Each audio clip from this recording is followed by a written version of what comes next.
Well, hi, good morning. Thank you for joining me in my shop. Before I start on the radio here, I just want to talk about a couple things. One is an article that was sent to me by the owner of this radio, and we're going to take a look at the article. And there are some very interesting statements made in the article that pertain to this radio. The other thing was I forgot, or I forgot what was the other thing. I don't remember. Let's take a look at the article from the paper here. Okay, I did remember what it was. So if you've been watching my videos for years, you may have noticed a change in the audio in the last 4 or 5 videos, in which you can tell the audio is being processed, noise reduced, and other things are being done to it. And as it turns out, there was a change in an update, a Windows update, that has caused all this to happen. Now, I have 2 identical computers here, little tiny GMK Tech computers. I have another one, and I've solved the problem on the other one, and I haven't done it on this one yet. But if you've noticed this kind of swooshy, swirly sound, that's what it is. And I will fix it at some point. But okay, let's take a look at this article now. There's just a couple spots in the article I want to highlight or show to you. We're not reading the whole thing or anything like that. Here we are. Where is it? I'm just looking to see if the name's on. I think Howard. Whoops. 1950. Okay, so servicing weak receivers. Down here.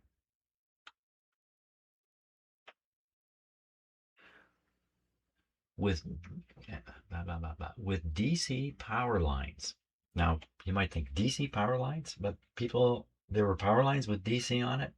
In the early days, yes, there were AC systems and DC systems, and some places had DC power at 120 volts, and radios like the one I've got here can operate on a DC supply. Here's what it says, though. With DC power lines particularly, the line voltage on peak loads may drop to a point where no reception is obtained. And again, the trouble is not the fault of the receiver. Now, I think they were talking about these particular kind of radios. I think somewhere up in here they had mentioned that it was for the 2 kilo pilot lights. There's no pilot light in this radio. Okay, so maybe I'm a little wrong with that.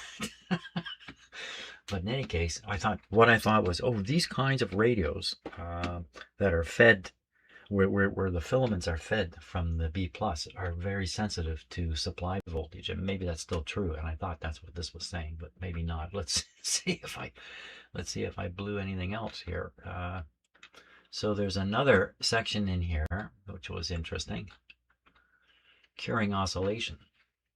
A certain amount of oscillations to be expected in midget TRF receivers. This is not a TRF receiver. When the volume, yeah, you know what? Okay, never mind. This is not for this type of radio. It's for a different type of radio. But the interesting thing is, it says if you turn the volume up really high, you might get some oscillation, because they were depending upon regeneration, which kind of shocked me a little bit. Regeneration in a radio like this? No, I got it. I'm all mixed up. Okay. So the first part of this video is me straightening myself out, or at least trying to. Let's go to the next part of the video. The next part will be, well, I'm not going to video this. I'm going to solder all these connections again, because the radio has an intermittent problem I can't nail down, and I'm just getting rid of every possible cause one at a time, and hopefully one of them will be the cause. I think there's a good chance this will help, but there's also a risk in doing all this resoldering that I'll actually introduce trouble, not solve trouble. But I have to take that risk. That's what I'm doing next. Then we'll see if the radio still works, or the intermittent is gone. Well, somehow I managed to lose the audio again in half the video I shot today or this morning. So half of it I am not going to post, including the part where I tested the radio. So I'm just going to repeat that. I'm going to turn on the radio and we're going to hear it operate.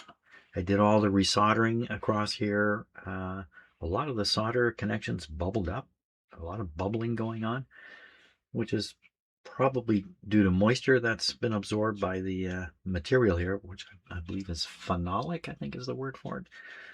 And if it's not just, water moisture, it could be some kind of gas evolving when you apply heat to it, but probably just moisture spitting away.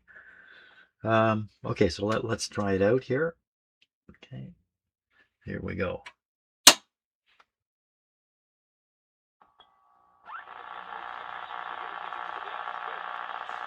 So it's operating just on this antenna.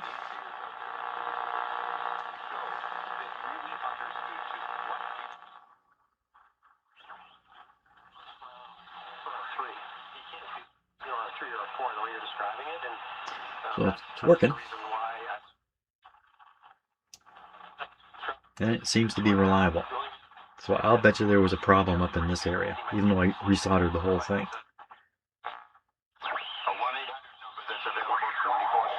Sushi sounds.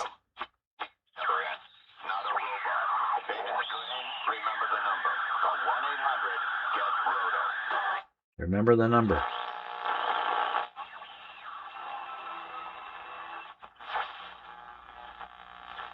See if I can catch the French station here.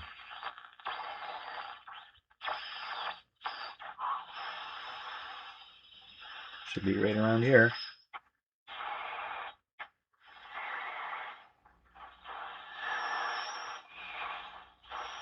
Maybe not. I use the French station as a sort of a check on radios. It's roughly in the middle of the band. No, we didn't hear it. I probably just went by it. That's probably what happened there. So there you are. The radio seems to be reliable. Traffic and weather.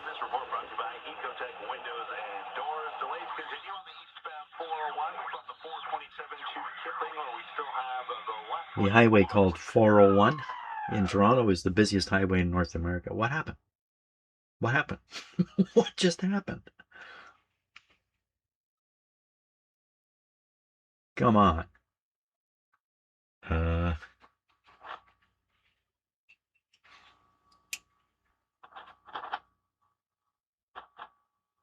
Come on. You were doing good there.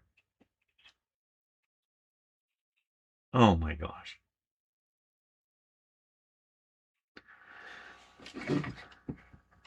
Should be about 117 volts on the supply.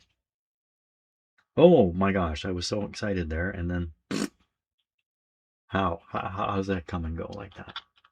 What does that?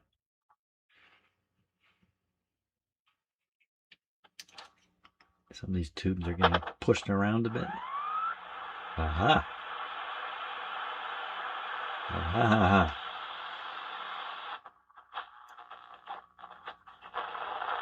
So I think it just knocked the tube, so its contacts were no longer. Good. Okay, let's leave it like that. Leave it like that. Go outside, enjoy the sun. Thanks a lot for watching today, and tomorrow I'll probably poke around with the alignment in the radio and start thinking about putting it back in the cabinet. Those two elements. Changing these capacitors, I don't think there's a strong indication that that's a wise thing to do just yet. Okay, see ya. Have a great day. Bye.